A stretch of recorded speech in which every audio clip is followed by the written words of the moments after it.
नमस्कार, आप देख रहे हैं यूपी लाइव। मैं हूं आपके साथ समीका राठौर। गोरखपुर में होली मिलन के बाद सीएम योगी ने आयोजित जनता दर्शन में 200 लोगों की समस्याएं सुनी। सीएम योगी ने अधिकारियों को गरीबों की जमीन कब्जा मुक्त कराने और दोषियों पर सख्त कार्रवाई करने के निर्देश दिए। इसी पर एक रिपोर्ट आपको दिखाते हैं।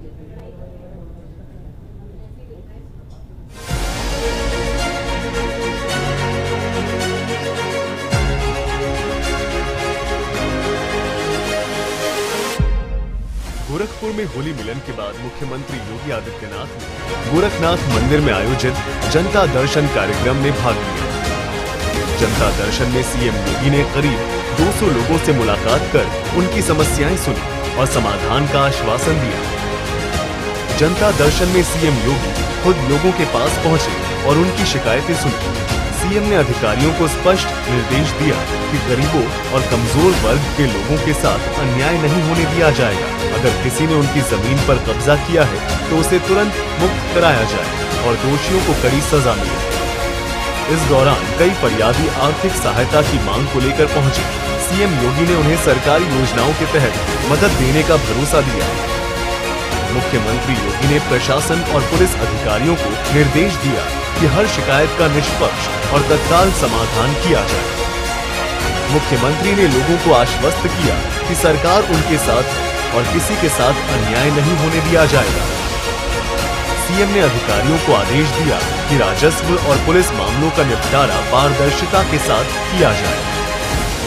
गोरखपुर में होली मिलन के बाद सीएम योगी का जनता दर्शन कार्यक्रम लोगों के लिए राहत लेकर आया, जहां सीएम योगी ने सीधे लोगों की समस्याएं सुनी और तुरंत समाधान के निर्देश दिए।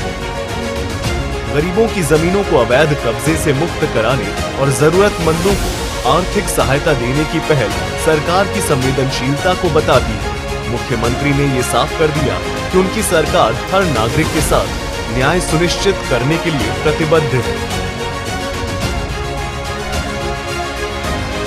ब्यूरो रिपोर्ट, सूर्या समाचार।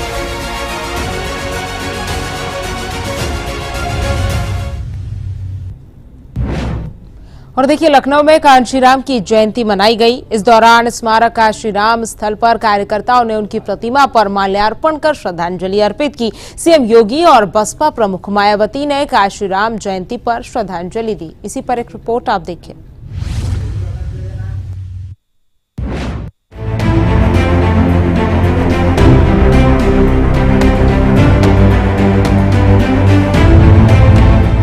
लखनऊ में बसपा के संस्थापक कांशीराम की जयंती पर भव्य कार्यक्रम आयोजित हुआ। कांशीराम स्मारक स्थल पर बड़ी संख्या में बसपा कार्यकर्ता और पदाधिकारी जुटे और उनकी प्रतिमा पर फूल अर्पित कर श्रद्धांजलि दी। केसपुर बहुजन समाज पार्टी के संस्थापक माननीय कांशीराम साहब की आज जयंती है, जो पूरे देश में माननीय कांशीराम साहब के जो अनुयायी हैं, बहुजन समाज पार्टी के लोग हैं, पूरे देश में माननीय कांशीराम साहब की जयंती मना रहे हैं। उसी कड़ी में पूरे उत्तर प्रदेश में भी, जैसे कि लखनऊ, अयोध्या और कानपुर मंडल के लोग ये माननीय कांशीराम साहब जो स्थल है, ये स्मारक स्थल पर पहुंच करके लोग पुष्प अर्पित करके श्रद्धा समर्पित कर रहे हैं। मेरठ मंडल के लोग जो नोएडा में माननीय कांशीराम साहब का प्रेरणा केंद्र बना है, वहां उपस्थित होकर पुष्प अर्पित करेंगे। बाकी पूरे उत्तर प्रदेश के सभी मंडलों पर मंडल स्तर का कार्यक्रम होगा, जिसको विचार गोष्ठी के रूप में मनाया जाएगा। इस मौके पर उत्तर प्रदेश के मुख्यमंत्री योगी आदित्यनाथ ने ट्वीट कर कांशीराम जयंती की बधाई दी। कहा कि समाज के शोषित, पीड़ित और वंचित वर्ग के मुखर स्वर एवं बहुजन समाज पार्टी के संस्थापक मान्यवर कांशीराम जी की जयंती पर उन्हें विनम्र श्रद्धांजलि। वहीं कांशीराम जयंती पर बसपा सुप्रीमो मायावती ने भी ट्वीट करके कांशीराम जयंती की बधाई दी और कहा कि बहुजन समाज पार्टी के जन्मदाता व संस्थापक मान्यवर श्री कांशीराम जी को आज उनके जन्मदिन पर बीएसपी द्वारा देश भर में शत शत नमन, माल्यार्पण, श्रद्धा सुमन अर्पित व उनके सामाजिक परिवर्तन व आर्थिक मुक्ति मूवमेंट को तन, मन, धन से मजबूत बनाने के संकल्प हेतु सभी का तहे दिल से आभार। बहुजन समाज को अपार गरीबी, बेरोजगारी, शोषण, अत्याचार, पिछड़ेपन, जातिवाद, सांप्रदायिक हिंसा व तनाव आदि के त्रस्त जीवन से मुक्ति के लिए अपने कीमती वोट की ताकत को समझकर अपना उद्धार स्वयं करने योग्य बनने हेतु सत्ता की मास्टर चाबी प्राप्त करना जरूरी। यही आज के दिन का उच्च संदेश। वहीं कांशीराम जयंती पर लखनऊ में भव्य आयोजन हुआ, जहां बसपा कार्यकर्ताओं ने उनकी प्रतिमा पर फूल अर्पित कर श्रद्धांजलि दी। वहीं सीएम योगी और बसपा सुप्रीमो मायावती ने भी उन्हें याद किया। ब्यूरो रिपोर्ट, सूर्या समाचार। और खबर अब बागपत से, जहां केंद्रीय मंत्री रामदास अठावले का बड़ा बयान सामने आया है। मुस्लिम समुदाय को लेकर उन्होंने बयान दिया है, बीजेपी मुस्लिमों के खिलाफ नहीं, बीजेपी आतंकवाद के खिलाफ है। चुनाव में मुस्लिमों ने बीजेपी को वोट किया था, ये उन्होंने कहा है। देखिए बागपत से खबर, जहां केंद्रीय मंत्री रामदास अठावले का बड़ा बयान सामने आया है। मुस्लिम समुदाय को लेकर बयान उन्होंने जारी करते हुए कहा कि बीजेपी मुस्लिमों के खिलाफ नहीं है, बीजेपी आतंकवादियों के खिलाफ है। चुनाव में मुस्लिमों ने बीजेपी को वोट किया था। भारतीय जनता पार्टी के साथ नेशनल डेमोक्रेटिक अलायंस में मेरी रिपब्लिकन पार्टी के 19 एमएलए चुनकर आए थे 1967 में, और आदरणीय चरण सिंह साहब के सरकार में हमारे 4 मंत्री भी थे। और गिरिडीह में 2 समुदाय के बीच झड़प पर यूपी के कैबिनेट मंत्री का बयान सामने आया। कैबिनेट मंत्री संजय निषाद ने अपनी प्रतिक्रिया दी और कहा कि यही अंतर है, झारखंड में दूसरों की सरकार है, उत्तर प्रदेश में कोई दंगा नहीं हुआ, दोषियों को कड़ी से कड़ी सजा होनी चाहिए, भारतीय सभ्यता में नफरत की कोई जगह नहीं है, ये संजय निषाद ने कहा। तो गिरिडीह में 2 समुदाय के बीच झड़प पर यूपी के कैबिनेट मंत्री संजय निषाद ने अपनी प्रतिक्रिया दी है। तलवार के नोक के बदला धर्म बदला गया है। ये सारे लोग इसी धर्म के रहने वाले हैं और सारा इतिहास पता है। मार्शल कौम तो 18% निषाद है, तो 14% है ना। हमारे लोगों ने अंग्रेजों मुगलों के मौत के घाट उतारा है, देश को आजाद करा, भगवान राम को भी गंगा पार उतारा है। मार्शल कौम का लिए भी निषादों के ऊपर है 18%। हम लोग अपने पुरखों पर फक्र करते हैं, हम तो गर्व करते हैं हमारे लोगों ने कि तलवार से नहीं डरे, तोप से नहीं डरे, और अपने इस देश में अपनी भारतीय संस्कृति हिंदुस्तान की मान मर्यादा रखते हुए अपने इन जो विदेशी आक्रमणकारिता थे वो कितनों तोप और तलवार चलाते रहे, अपना धर्म नहीं बदले। धर्म तो इनके पुरखों ने बदला है, वो तलवार के डर के मारे बदला है। अब उसको ढकने के लिए जो भी बोल दें ये लोग। आज के दिन में जो पाकिस्तान, जब देखो 1947 में जब धर्म के आधार पर देश का बंटवारा हुआ, जिसे पसंद था धर्म वो पाकिस्तान चले गए। आज रो रहे हैं, कहते नहीं हिंदुस्तान में मिला लिया जब मैं खाने बिना मर रहा हूं। और जिसको हिंदुस्तान पसंद था, हिंदुस्तान की संस्कृति पसंद थी, हिंदुस्तान का त्योहार पसंद था, रंग रूप पसंद था, गंगा जमुनी तहजीब पसंद था, वो हिंदुस्तान में रहा। और संभल की शाही जामा मस्जिद में जल्द रंगाई पुताई शुरू होगी। एएसआई की टीम ने मस्जिद के पश्चिमी हिस्से का निरीक्षण किया। इलाहाबाद हाईकोर्ट के आदेश के बाद बाहरी दीवारों की पेंटिंग को मंजूरी मिली है। इसी पर एक रिपोर्ट आप देखिए।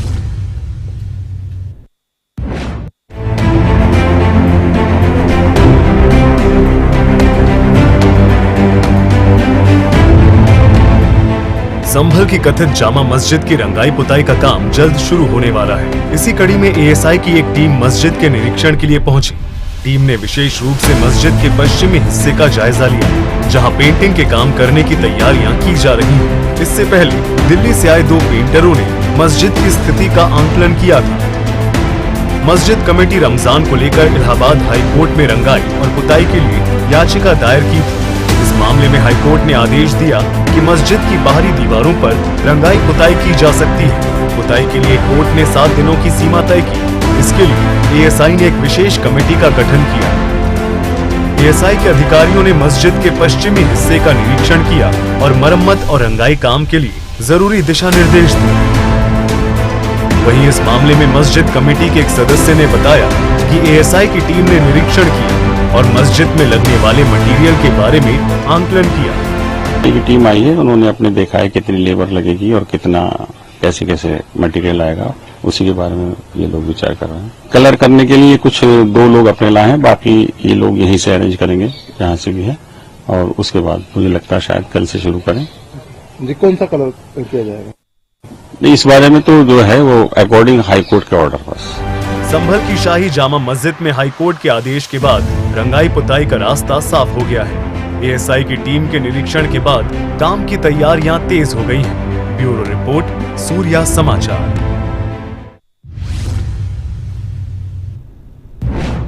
और देखिए, यूपी एसटीएफ ने आगरा से आईएसआई एजेंट रविंद्र कुमार को गिरफ्तार किया, जो ऑर्डिनेंस फैक्ट्री की गोपनीय जानकारी पाकिस्तान को भेज रहा था। आरोपी सोशल मीडिया पर जासूसी कर रहा था। इसी पर एक रिपोर्ट आपको दिखाते हैं।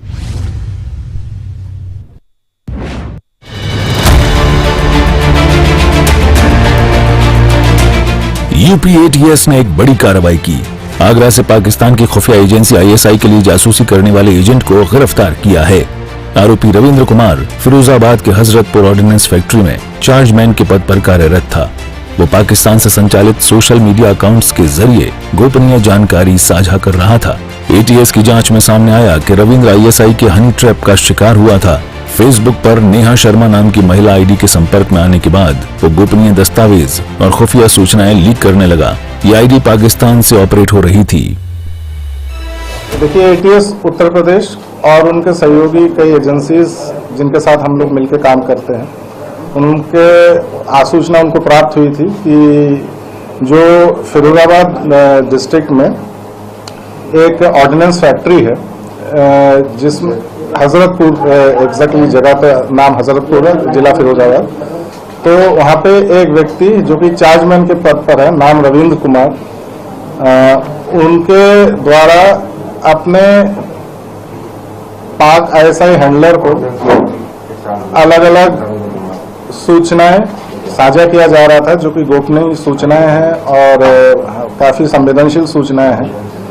तो इसी बात पे काम करते हुए हमारे आगरा यूनिट द्वारा उक्त रविंद्र कुमार से प्रारंभिक पूछताछ कल की गई एवं विस्तृत पूछताछ हेतु उसको फिर एटीएस मुख्यालय बुलाया गया, जहां पे ये प्रमाणित हुआ कि उसके द्वारा नेहा नाम के एक हैंडलर के माध्यम से काफी संवेदनशील सूचनाएं जो है उन साझा किया गया, जो कि करने के हकदार नहीं था, उसके पास में आना भी नहीं चाहिए था।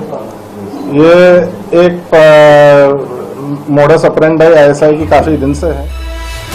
एटीएस को रविंद्र के मोबाइल से ऑर्डिनेंस फैक्ट्री की डेली रिपोर्ट, ड्रोन और गगनयान प्रोजेक्ट से जुड़ी गोपनीय जानकारी और स्क्रीनिंग कमेटी का कॉन्फिडेंशियल लेटर मिला है। अधिकारियों का मानना है कि वो लंबे समय से आईएसआई के लिए काम कर रहा था। एटीएस ने रविंद्र कुमार को गिरफ्तार कर लिया है और उससे पूछताछ जारी है। गिरफ्तारी की सूचना उसकी पत्नी आरती को भी दी गई है। एडीजी नीलाब्जा चौधरी ने बताया कि इस मामले में अन्य संदिग्धों पर भी नजर रखी जा रही है। ये मामला देश की सुरक्षा के लिए गंभीर खतरे को बताता है। आईएसआई द्वारा हनी ट्रैप के जरिए देश की खुफिया जानकारी जुटाने की कोशिशें लगातार जारी हैं। एटीएस की यह सफलता देश की सुरक्षा को मजबूत करने में एक अहम कदम है। ब्यूरो रिपोर्ट, सूर्य समाचार।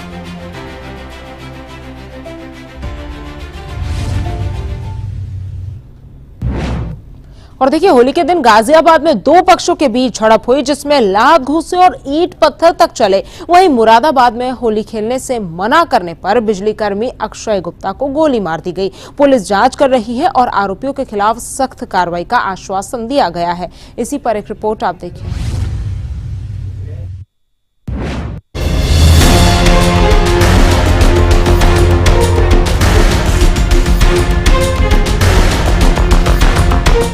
होली का त्योहार जहां खुशियों और भाईचारे का प्रतीक होता है, वहीं यूपी के कई जिले से हिंसक घटनाएं सामने आई हैं। गाजियाबाद के थाना वेब सिटी क्षेत्र के बयाना गांव में होली के दिन दो पक्षों के बीच हिंसक झड़प हो गई। इस दौरान लात घूंसे और ईंट पत्थरों से हमला हुआ। इस मारपीट में पुरुषों के साथ महिलाएं भी शामिल थीं। घटना का वीडियो सोशल मीडिया पर वायरल होने के बाद पुलिस हरकत में आ गई और जांच शुरू कर दी। पुलिस के मुताबिक दोनों पक्षों के बीच पहले से विवाद चल रहा था, जो होली के दिन हिंसक हो गया। पुलिस मामले की जांच कर रही है और झगड़ा करने वालों के खिलाफ कड़ी कार्रवाई का आश्वासन दिया। तो वहीं दूसरी घटना मुरादाबाद के कटघर थाना क्षेत्र से हिंसा की आई है। वीर शाह हजारी इलाके में बिजली कर्मी अक्षय गुप्ता पर अभिषेक और भोलू नाम के युवकों ने फायरिंग कर दी, जिसमें बिजली कर्मी गंभीर रूप से घायल हो गया। इस मामले में एक और युवक भी घायल हुआ है। सो रहे थे, वो बच्चा हमारा ऊपर था, ऊपर से बुलाया गया बाहर, बोला कि होली मिलने के थे, उसने मना किया तो उसको लिपट गए, फिर पिस्तौल चलाई उन्होंने सीने पे रख के, फिर उन्होंने गोली मारी। पुलिस के मुताबिक अक्षय गुप्ता पर हमला होली खेलने से मना करने से हुआ था। दोनों घायलों को अस्पताल में भर्ती कराया गया और पुलिस ने आरोपियों के खिलाफ मामला दर्ज कर आगे की कार्रवाई में जुट गई।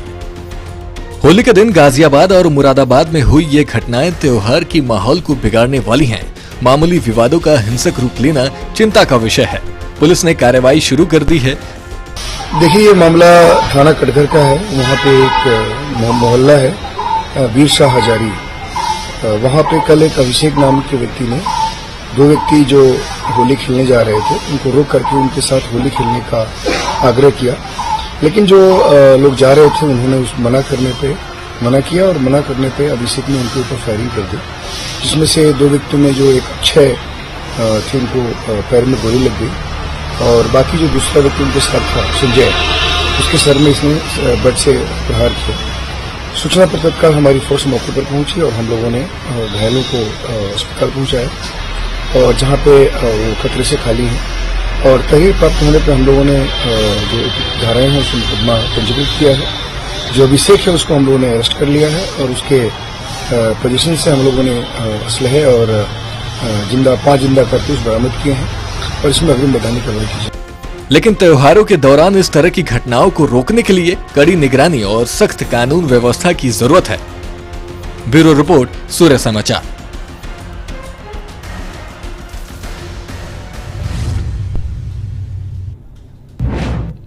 और देखिए, मथुरा के बलदेव मंदिर में दाऊजी का हुरंग बज की होली का अंतिम दिन होता है। महिलाएं पुरुषों पर रंग डालती हैं और लाठियों से पिटाई करती है, जबकि पुरुष ढाल से बचते हैं। वहीं दाऊजी महाराज की पूजा के बाद पूरा वातावरण भक्ति, संगीत और उल्लास से सराबोर हो जाता है। इसी पर एक रिपोर्ट आप देखिए।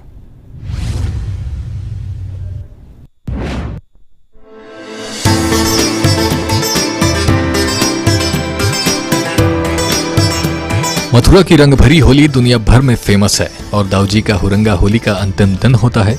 यह विशेष उत्सव होली के अगले दिन बलदेव यानी दाऊजी के मंदिर में धूमधाम से मनाया जाता है।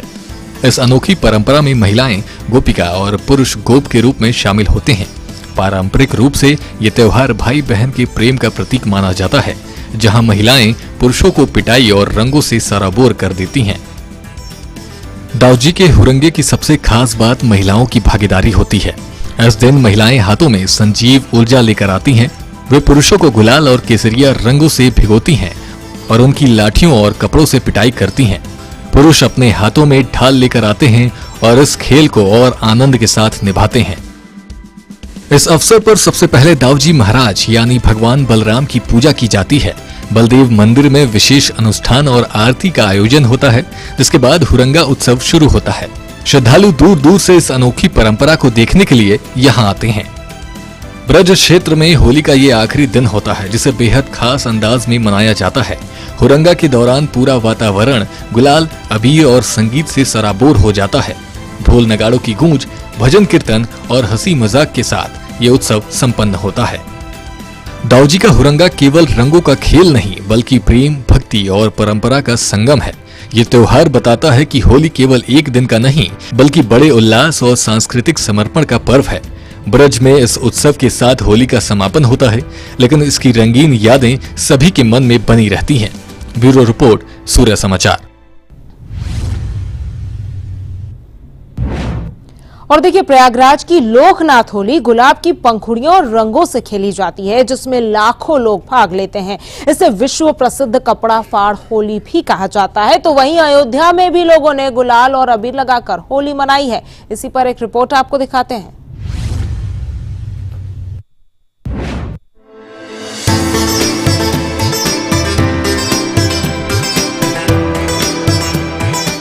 प्रयागराज की लोकनाथ की होली पूरे देश में अपनी भव्यता और परंपरा के लिए फेमस है।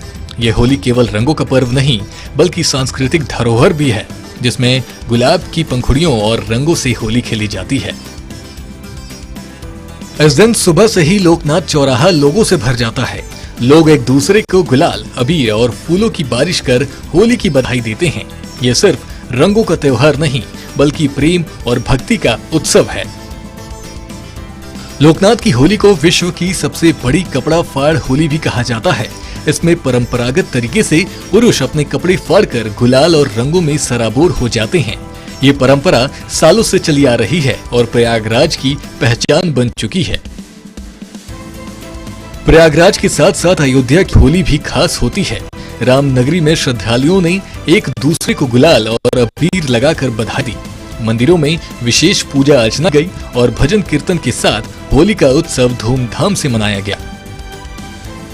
देखिए, पुलिस की परंपरागत होली के त्योहार को संपन्न कराने के बाद जब हमारे आम हिंदुस्तान के लोग पूरी तरह से होली मना लेते हैं, जो नमाज थी वो भी संपन्न हुई और बाकी सारे पर्व सकुशल संपन्न होने के साथ से जो अवध क्षेत्र में अयोध्या में जो होली पुलिस कर्मियों के बीच की है वो एक उत्सव का माहौल है, जहां पर एक दूसरे को साधुवाद देते हुए, प्रभु के प्रति अपना आभार व्यक्त करते हुए, सभी अयोध्या वासियों को अपना नमन करते हुए खुशी के रंग में एक दूसरे को सराबोर कर रहे हैं। सर, जिस तरीका देखा 2 पर्व एक साल से पहले रामलला के क्राउड दिखा, भीड़ की सारी चीजें निपटाने के बाद एक सफलता मिली आप लोग को। इसीलिए एक उत्सव का माहौल है और जब पुलिस के साथ ऐसा ही होता है, जैसा आपने देखा था कि जब हम लोग कुंभ पे कोई नहीं जा पाए तो कुंभ के बाद हमारे शासन स्तर से जो संगम का पवित्र जल भेजा गया था वो सरयू जी में सबने स्नान किया। वैसे ही वो सबकी सकुशल होली संपन्न हो जाने के पश्चात आज जो होली हम लोग मना रहे हैं वो बेसिकली इस बात के लिए भी होली है कि सभी लोगों ने सकुशल होली संपन्न की। लोकनाथ की होली और अयोध्या की होली सिर्फ रंगों तक सीमित नहीं बल्कि आस्था, प्रेम और भाईचारे का प्रतीक है। प्रयागराज की फूलों और कपड़ा फाड़ होली अपनी परंपरा को जीवंत रखे हुए है, जबकि अयोध्या की सांस्कृतिक और धार्मिक होली लोगों के दिलों में खास जगह रखती है। ब्यूरो रिपोर्ट, सूर्य समाचार। खबर अब सीतापुर से, जहां पर एक बड़ा हादसा हुआ है। शारदा नदी में नाव डूबने से बड़ा हादसा हुआ है। 3 की मौत हो गई है, वहीं 12 लोग लापता बताए जा रहे हैं। इलाके में अफरा तफरी मच गई है। लापता लोगों को ढूंढने में स्थानीय गोताखोर जुटे हुए हैं। बता दें कि थाना तंबोर क्षेत्र के रतनगंज गांव का ये पूरा मामला बताया जा रहा है।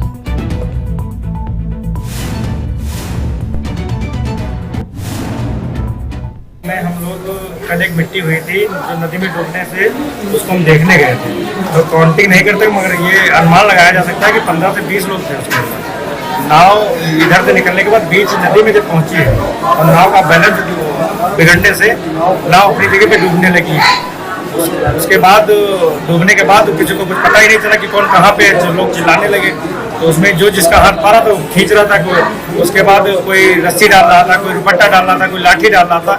ऐसे ही लोगों को बचाया गया जिसमें 3 लोग एक्सपायर हुए। और अलीगढ़ में बदमाशों के हौसले बुलंद हुए हैं। नकाबपोश बदमाशों ने युवक को गोलियों से भूना है। मौके पर युवक की दर्दनाक मौत हो गई है। मौत की खबर से इलाके में हड़कंप मच गया है। मामले की जांच में पुलिस जुट चुकी है। तो अलीगढ़ में बदमाशों के हौसले बुलंद हुए हैं। बता दें कि नकाबपोश बदमाशों ने युवक को गोलियों से भून दिया है। मौके पर युवक की दर्दनाक मौत हो गई है और मौत की खबर से इलाके में हड़कंप मच गया है। मामले की जांच में पुलिस जुट गई है। क्षेत्र शाहजमाल से सूचना प्राप्त हुई कि कुछ युवकों द्वारा हारिश पुत्र राशिद को गोली मार दी गई है। तत्काल उन्हें अस्पताल ले जाया गया जहां उनकी मृत्यु हो गई। मौके पर फॉरेंसिक टीम के द्वारा जांच की जा रही है। चलो फिलहाल के लिए यूपी लाइव में मेरे साथ सिर्फ इतना ही। ऐसी तमाम खबरों के लिए आप जुड़े रहिए सूर्य समाचार के साथ। नमस्कार।